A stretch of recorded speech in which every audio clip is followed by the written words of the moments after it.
여러분 혹시 이 정도 하면 누군지를 아시나요?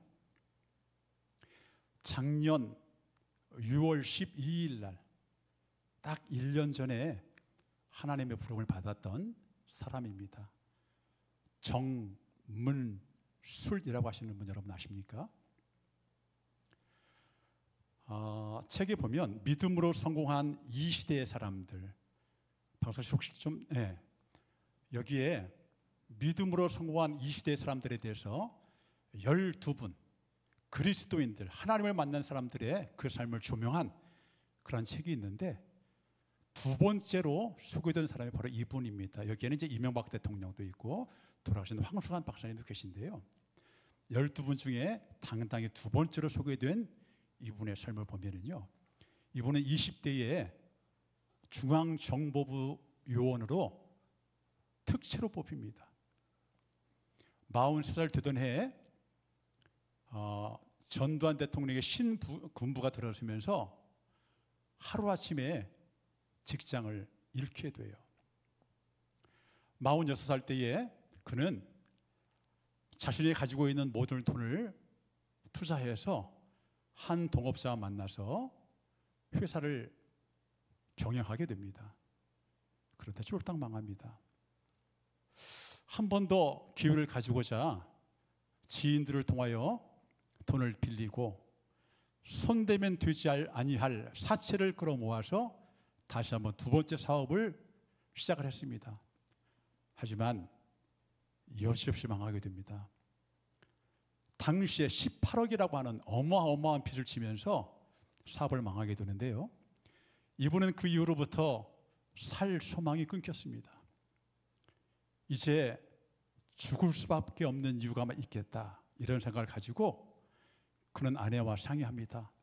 이제 죽어야겠다. 그리고 그의 주머니 속에는 항상 언제 죽을까 청산가리를 넣고 다녔다고 합니다. 그런데 하루는 말이에요, 그의 사랑하는 딸이 아빠한테 이렇게 말하는 거예요. 아빠, 우리 나랑 같이 교회 한번 가자.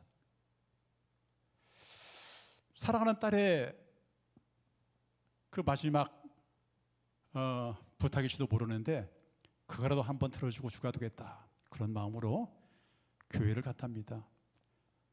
그날 세우신 주의 동을 통해서 말씀해 주신 것은 욥의 고난에 관한 말씀이었고, 욥이 고난을 당한 이유는 욥의 잘못이 있어서가 아니라 욥을 정금같이 단련시켜서 사용하시기 위한 하나님의 계획이 있다는 것을 알게 됩니다.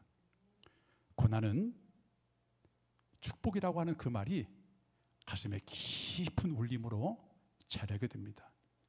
이번엔 다시 이 말씀에서 힘을 얻고 용기를 얻고 일어서게 되었고 죽을 힘을 다하여 다시 일어서서 지금의 큰 업적을 이루었다고 합니다.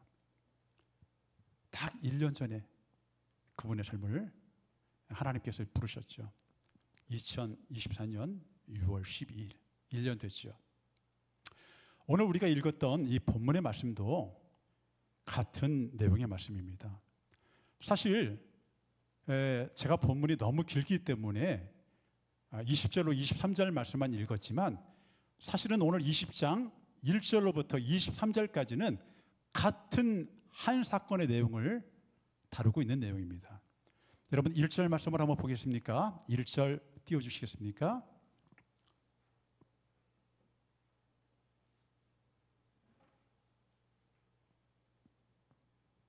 자, 예. 그 후에 모압 자손과 암몬 자손들이 마온 사람들과 함께 와서 여호사밧을 치고자 한지라. 바로 이어서 2절입니다. 어떤 사람이 와서 여호사밧에게 전하여 이르되 큰 무리가 바다 저쪽 아람에서 왕을 치러 오는데 이제 하사돈 다말 곧 엔게디에 있나이다 하니. 여러분 세 나라가 연합을 했어요. 모압과 암몬과 마온 사람들이 연합을 해가지고 이제 유다 왕국 여호사밧이 왕으로 있는 이 나라를 쳐들어오기 시작했습니다. 전쟁이 일어나는 것이죠. 예. 그런데 어떤 사람이 그 광경을 보니까 2절이죠. 큰 무리가 바다 저편에서 이쪽을 향하여 달려오고 있는 것입니다. 큰 무리, 남유다 왕국이 감당할 수 없는 큰 무리가 지금 이쪽을 향하여 달려오고 있다는 것입니다. 여러분, 위기가 찾아온 것이죠. 고난이 찾아온 것 아니겠습니까? 두려움에 떨던 여호사밧은 온 백성으로 하여금 금식을 선포하고 하나님께 매달립니다. 그리고 이렇게 기도합니다. 그 기도가 본문 5절부터 12절까지 기도가 이어집니다. 그런데 기도의 맨 마지막은 이렇습니다. 12절입니다. 우리 하나님이여 그들을 징벌하지 아니하시나이까. 우리를 치러 오는 이 큰 무리를 우리가 대적할 능력이 없고 어떻게 할 줄도 알지 못하옵고 오직 주만 바라보나이다 하고. 오직 주만 바라보나이다. 고난의 끝에 섰을 때 하나님을 알지 못하는 사람들은 더 이상 희망은 없다고 생각하며 마지막을 생각하는 사람들 우리 주위에 너무 많이 있지 않습니까? 그러나 하나님을 만난 사람들, 우리는 고난의 끝에서 새로운 희망을 발견하게 됩니다. 내가 가진 것이 있을 때에, 내가 자랑하는 그 무엇이 있을 때에, 내가 자랑하는 물질이 있고, 내가 자랑하는 자녀 있고, 내가 자랑하는 건강이 있을 때는 하나님 눈에 잘 보이지 않습니다. 그러나 내 환경 무너지고 내가 믿었던 모든 것들이 아무것도 아닌 것을 알게 되고 내가 이겨낼 수 없는 큰 사건에 내 삶이 억눌리게 될 때 나에게는 능력이 없습니다. 나에게는 감당할 힘이 없습니다. 오직 주만 바라보나이다. 유다를 향하여 달려오는 큰 무리들로 인하여 이제 곧 나라가 초토화되어질 것이고 사랑하는 백성들은 곧 저들의 손에 추풍낙엽처럼 죽음을 당할 수밖에 없는 그런 상황들이지만 우리에게는 저 큰 무리를 대적할 수 있는 바다 저편을 향해 달려나오는 저 큰 무리를 당해낼 수 없는 맞설 수 없는 그러한 능력이 없습니다. 그 현실을 겸허하게 인정하니까 오직 주만 바라보나이다. 우리 그리스도인들은 이런 때가 되면 오히려 희망이 있는 것 같습니다. 지금 내가 가지고 있는 조그만 물질, 그것 있다고 그것 의지하고 내가 자신하고 있는 건강이 있다고 그것 의지하고 지금 내가 알고 있는 하잘것없는 그 지식, 짧은 지식 그것 의지하고 내 삶의 조그만 경험 의지하다가 그러나 내가 의지했던 이 모든 것들이 아무것도 아닌 것을 깨닫게 되고 그런 것들이 완전히 무너지게 될 때에 오직 주만 바라볼 수밖에 없는 상황이 되어지면 달라집니다. 살아계신 하나님, 지금도 역사하시는 하나님, 내 생각 속에 갇혀 있고 성경 말씀 속에 갇혀 있고 2000년 전에 어떤 사람들의 그 전설 속에 갇혀 있는 그 하나님이 아니라 그 본체이신 하나님, 그 능력의 하나님, 오늘도 살아서 역사하시는 그 하나님, 모든 문제의 해결자이신 그 하나님, 그 하나님을 경험하게 되고 만나게 된다는 것입니다. 오직 주만 바라보나이다. 유다 왕인 여호사밧만 지금 주님을 바라보는 것이 아니에요. 5절부터 그랬지만은 12절까지 그리고 13절에 뭐라고 말하냐면 이렇게 말합니다. 유다 모든 사람들이 그들의 아내와 자녀와 어린이와 더불어 여호와 앞에 섰더라. 여호와 전 앞에 유다 온 백성들이 나와서 여호와 앞에 서서 다 같이 누굴 바라보고 있는 거예요? 주만 바라보나이다. 이 부르짖음에 하나님은 레위 사람 야하시엘을 통하여 응답합니다. 15절입니다. 야하시엘이 이르되 온 유다와 예루살렘 주민과 여호사밧 왕이여 들을지어다. 여호와께서 이같이 너희에게 말씀하시기를 너희는 이 큰 무리로 말미암아 두려워하거나 놀라지 말라. 이 전쟁은 너희에게 속한 것이 아니요 하나님께 속한 것이니라. 큰 무리를 보고 두려워하지 마. 놀라지도 마. 전쟁은 너희들이 해야 되는 것이 아니야. 전쟁은 나에게 속한 거야. 너희는 가만히 있어. 내가 하나님 됨할지어다. 열방과 세계 가운데 주가 높임을 받으리라. 너희가 해야 될 것이 아니야.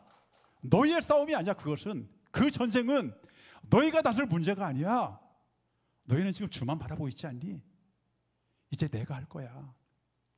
너희는 가만히 있어. 내가 너희의 구원자 되심을 바라봐. 내가 너희의 하나님이심을 바라봐. 17절입니다. 이 전쟁에는 너희가 싸울 것이 없나니 대열을 이루고 서서 너희와 함께한 여호와가 구원하는 것을 보라. 유다와 예루살렘아, 너희는 두려워하지 말며 놀라지 말고 내일 그들을 맞서 나가라. 여호와가 너희와 함께하리라 하셨으니라 하매. 여호와가 너희를 구원하는 것, 그것 보기만 해. 나 여호와 하나님이 너희와 함께 할 거야. 이렇게 말씀을 주시는 겁니다. 이제 유다 백성들은 대열을 갖추기 시작합니다. 전쟁 준비를 합니다. 그런데 말입니다, 우리가 전혀 생각지 못하는 그 대열을 만들어요. 당연히 싸움터로 나갈 때는 최소한 군인들을 앞세우고 나가야 되지 않습니까? 그런데 말씀해 보니까 군대의 앞에 한 무리를 세워요. 그게 누구죠? 노래하는 사람들을 세웠다. 그런데 놀랍게도 말이에요, 이건 하나님의 응답이 아니에요. 하나님께서 그렇게 하라고 지시한 것이 아니에요. 하나님의 명령이 아닙니다. 여러분 21절 한번 다시 보겠습니다. 백성과 더불어 의논하고 노래하는 자들을 택하여 거룩한 예복을 입히고 군대 앞에서 행진하며 여호와를 찬송하여 이르기를 여호와께 감사하세 그의 인자하심이 영원하도다 하게 하였더니. 누구와 의논하고 노래하는 자를 세웠다고요? 백성들과 의논했어요. 하나님이 그렇게 하라, 너희는 나를 찬송해라, 나를 노래해라, 이렇게 말씀하지 않으셨어요. 찬송 속에 거하시는 하나님을 알기 때문에 여호사밧과 그의 백성들이 같이 의논해서, 자, 우리 노래하는 자들을 택하자. 그리고 저들에게 거룩한 예복을 입히자. 거룩한 예복이 뭐예요? 세마포를 입히자. 그리고 군대의 대열에 앞세우자. 그리고 그 하나님을 찬송하게 하자. 그 찬송의 내용은 뭐예요? 여호와께 감사하세 그의 인자하심이 영원함이로다. 여러분, 이쪽을 향하여 달려오는 큰 무리의 적들 앞에 거룩한 예복을 입고 노래하는 사람들이 앞장서서 싸움터로 나간다는 것은, 우리의 눈으로 볼 때는 그것은 죽음을 자수하는 거예요. 전쟁을 포기하는 겁니다. 만약에 전쟁터에 우리 성가대원 여러분들 앞에 세우고 성가대 아름다운 예복 가운을 입히고 앞서 전진해, 목사님 지휘자 아닙니까? 제일 앞장서서 이 성가대 지휘하십시오 라고 말씀한다면 제가 아멘 그리고 나설 수 있겠습니까? 아마 하나님의 응답을 받았다고는 하지만 쉽게 나서지 못할 것이라고 생각을 합니다. 여러분 22절입니다. 22절 보겠습니다. 그 노래와 찬송이 시작될 때에 여호와께서 복병을 두어 유다를 치러 온 암몬 자손과 모압과 세일산 주민들을 치게 하심으로 그들이 패하였으니. 그들이 노래하기 시작했다는 겁니다.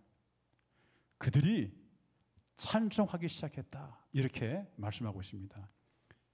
그 노래와 그 찬송이 시작될 때에 하나님은 일하셨습니다. 찬송 속에 거하시는 주님께서 역사하셨습니다. 하나님의 선택된 백성들이 할 수 있었던 것은 오직 하나, 하나님을 향한 노래였고, 그들이 죽을 힘을 다해 부를 수 있는 것은 오직 하나님을 향한 찬송이었던 것입니다. 여호와께 감사하세. 여호와의 인자하심이 영원하도다.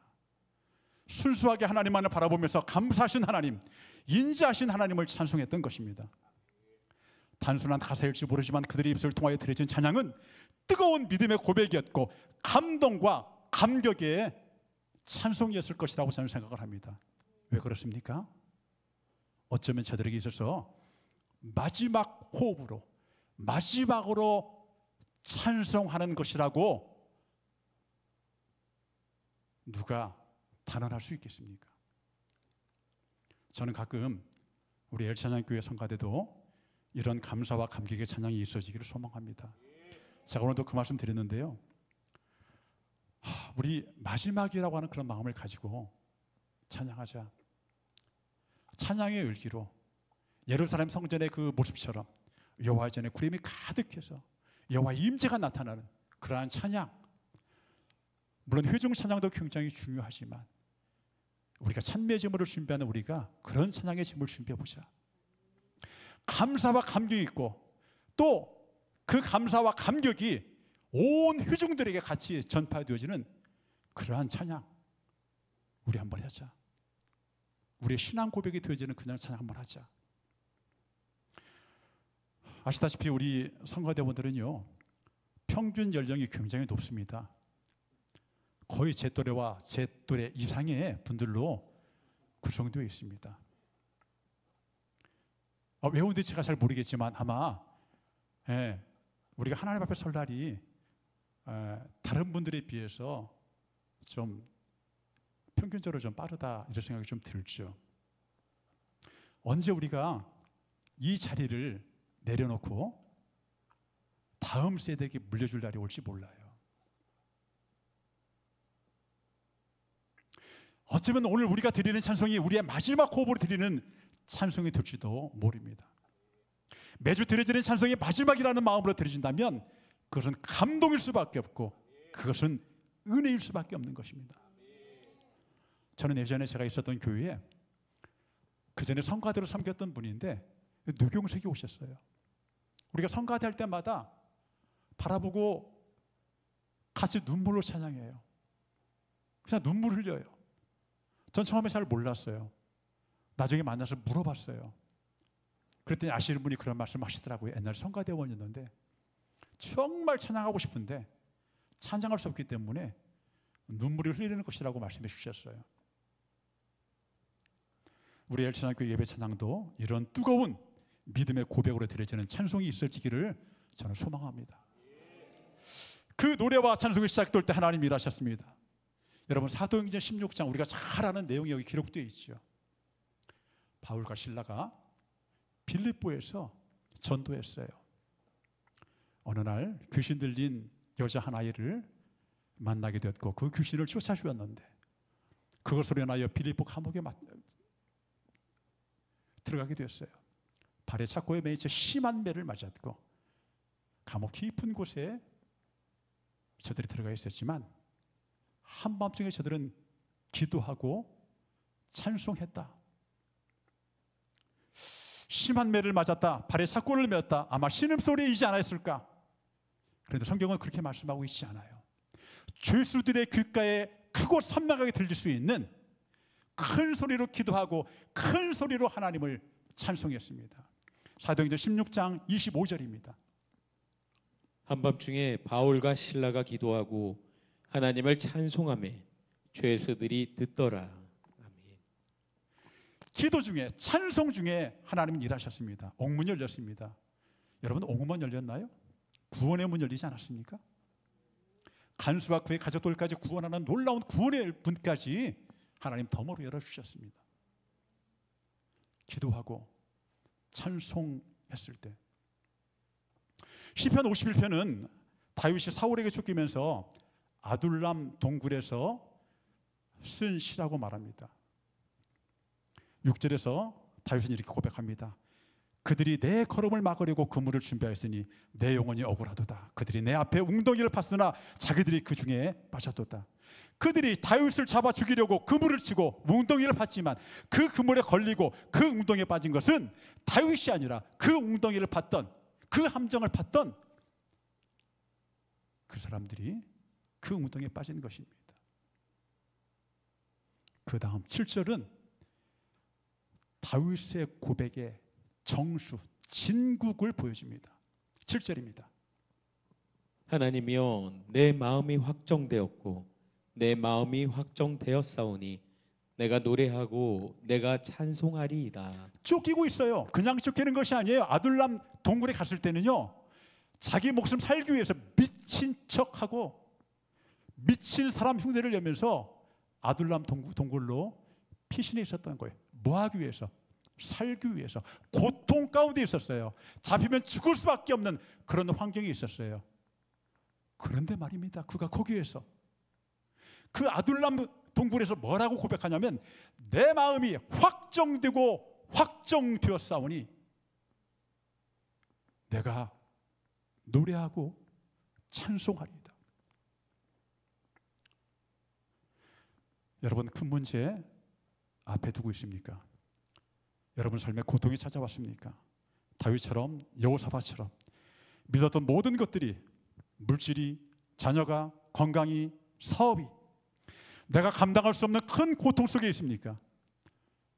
어쩌면 주머니 속에 청산가리를 놓고 죽음의 순간을 기다렸던 한 인생이 말씀을 통하여 다시 일어설 수 있었던 것은 오늘 본문이 주셨던 말씀처럼 오직 주만 바라보나이다. 그 시선을 주님께 맞추고 마음을 확실하게 정하시기 바랍니다. 내 영혼이 확정되고 확정되어 싸우니 믿음의 눈 들어 주를 바라봅니다. 다윗이 아둘람 동굴에서 미친 척 하던 그 자리에서 그가 불렀던 찬양이 바로 이 찬양 아니겠습니까? 내가 내 마음을 확실하게 정했답니다. 누구로? 하나님으로. 내가 지금 고통 가운데 있지만, 내가 지금 쫓김 가운데 있지만 내 마음을 확실하게 정했다. 그리고 내가 그 하나님을 노래하고 찬송하리라.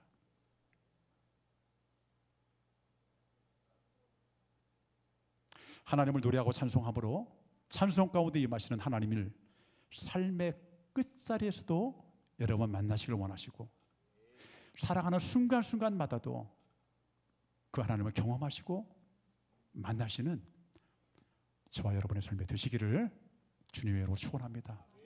기도하겠습니다. 하나님, 우리에게도 고난이 축복이 되기를 원합니다. 어려움 속에서 절망하고 좌절하며 마치 하나님을 모르는 사람들처럼 살아가